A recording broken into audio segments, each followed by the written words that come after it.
Hello, folks. Welcome to the first podcast episode of Baseball Breakdown. I'm your host, Ty. With the 2021 MLB regular season underway, baseball's starting to get in the air.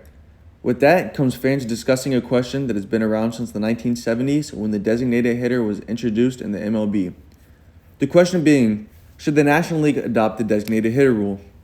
If you watch baseball, it is more than likely that you have an opinion on the subject and probably feel pretty strong about it.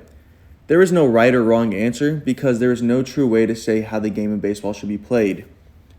Some see having the DH in both leagues as a way to get the game to grow and increase views for the MLB, while others thinking having hitting pitchers make the sport a more strategic one.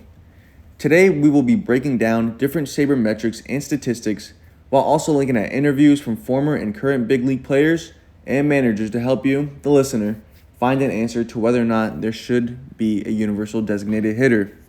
Here we go. To try and find the answer for this question, we first have to look at each side of the coin. We're going to start with the National League in 2019, which was the last full season to date. To give you an idea to base these numbers off of, pitchers are getting a range of plate appearances as a position group.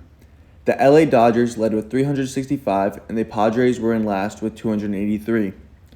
The New York Mets led all National League teams with a 166 batting average, 198 on-base percentage, as well as 6 home runs, while the Cubs were atop with runs batted in with 23.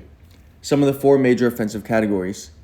Matt Moore, a major league pitcher for the Tigers but has also played 4 seasons with the Giants, said in an interview with Howard Mandel of the Hardball Times that, quote, "After kind of setting it down for 6 or 7 years and then getting back in there are just too many reps lost," end quote. However, that is not the only problem pitchers face on offense. Jake Arrieta of the Chicago Cubs said in the same interview that, quote, "The problem is the lack of at-bats. We're only getting 3 or 4 at-bats a week, so it's hard to put up really good numbers when you're not getting many at-bats," end quote. These, along with other factors, have pitchers hit much worse than the American League's designated hitter. The DH was introduced prior to the 1973 season, and ever since then, the American League has statistically been more exciting to watch. As I break down these statistics when referring to the DH, I am only talking about the ones on American League teams. And referring to pitchers, I am only talking about the ones on National League teams. This allows the difference in each league to be seen easier. When looking at ISO, which is isolated power and is calculated by subtracting batting average from slugging percentage, the American League has led in most every season since the DH was added. Looking at the last 5 full seasons, which is 2015 to 2019, the designated hitter in the American League has hit 2,548 home runs. Pitchers in the National League have hit 234. That is a difference of over 2,300 hits and runs. This doesn't take into account if anyone was on base or the other hits that stayed in the ballpark the designated hitters got. There are other statistics that carry the same story. In 2019, designated hitters batted in over 1,500 runs.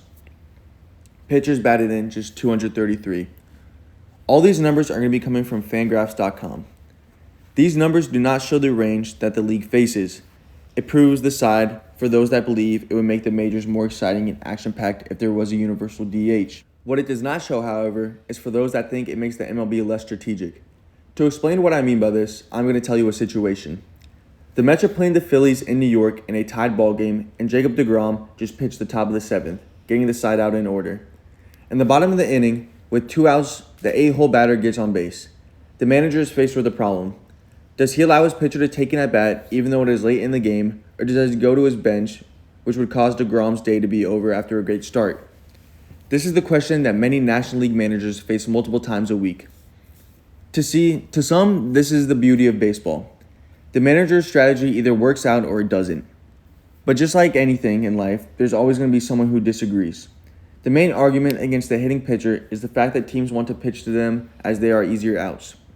It is not uncommon to see the 8-hole batter get intentionally walked so they can face a batter who is hitting well under the Mendoza line.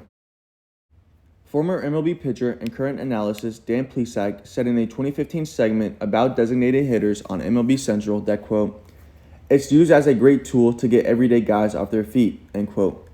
This would add a whole new level of strategy to the baseball game that we've only seen half of the teams use. Although it would be sad to see hitting pitchers go the way of the dodo, Tigers former manager Rob Gardenhire prefers it because it keeps guys off the injured list. Quote, "When you go to the National League, we are so scared to death of our pitchers. They've got to run the bases, they can't get jammed, the whole package. We don't do that over in this league. It's different for sure," end quote. He said in an interview with Howard McDowell. Taking away the risk of injury for pitchers is a big motivator for both players and managers wanting the international designated hitter. Another argument for both sides is the various careers a player can have either as a full-time designated hitter or as a hitting pitcher. In the time since the designated hitter became a full-time position, fans have been blessed with careers like Edgar Martinez, David Ortiz, and Frank Thomas, who have combined for over 7,000 hits and 1,300 home runs. On the contrary, you cannot tell the story of baseball without mentioning quite possibly the greatest baseball player of all time who was a two-way player, that being Babe Ruth. His storybook career was built on the idea that players can do both and be very successful at it. A modern-day comparison who is already off to a great start is Los Angeles Angels' Shohei Ohtani. He won Rookie of the Year in 2018, and his first game pitching and hitting in 2021, he threw a 101-mile-per-hour fastball and hit a ball 115 miles per hour off the bat and over 450 feet. Overall, there are many factors that contribute to the answer of the question asked in the beginning of the episode. Should there be a universal designated hitter? But for me, it is an easy yes. This move could help to expand the game and make the MLB more popular. Teams that have had a long-term great designated hitter help to change the history of the game. Ask the Boston Red Sox. I truly believe that it could be one of the most impactful rule changes in MLB history, besides the extra inning runner rule, which came in 2020, but that's a topic for a different question. I want to thank you all for listening and sticking through, and a special thanks to all the sources and interviews I used. Although baseball is at a crossroads for the future, I want to leave you with a quote from one of the game's best, Yogi Berra. "When you come to a fork in the road, take it."